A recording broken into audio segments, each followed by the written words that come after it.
ಅಂದರೆ ನನ್ನ ಬಗ್ಗೆ ಕತೆ ಬರ್ದಿರಾ ಸಾರ್? ಬರೀ ಅಣ್ಣ ಹೇಳಿ. ಓ, ಹಂಗಾದ್ರೆ ನನ್ನ ಕತೆ ಪೇಪರಲ್ಲಿ ಬರ್ತದೆ.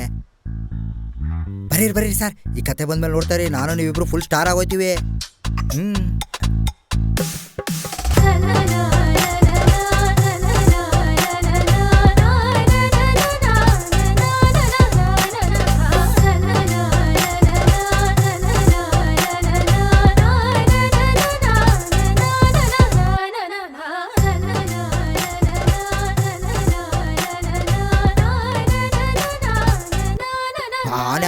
ನಿಲ್ಸಿ.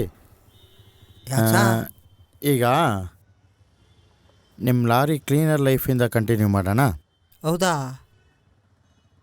ಸರಿ ಸಾ, ಹೇಳಿ. ನಮ್ದೊಂಥರ ಅಲೆ ಮರಿ ಜೀವನ ಸರ್. ಊರಿಂದ ಊರಿಗೆ, ಗೋಡೋನಿಂದ ಗೋಡೋನಿಗೆ. ಒಂದೊಂದ್ಸಲಿ ಎದ್ದಾಗ ನನಗೆ ಶಾಕ್ ಆಗೋಯ್ತು ಸಾರ್, ಇದೆಲ್ಲ ಬಂದ್ಬಿಟ್ನಪ್ಪ ಅಂತ.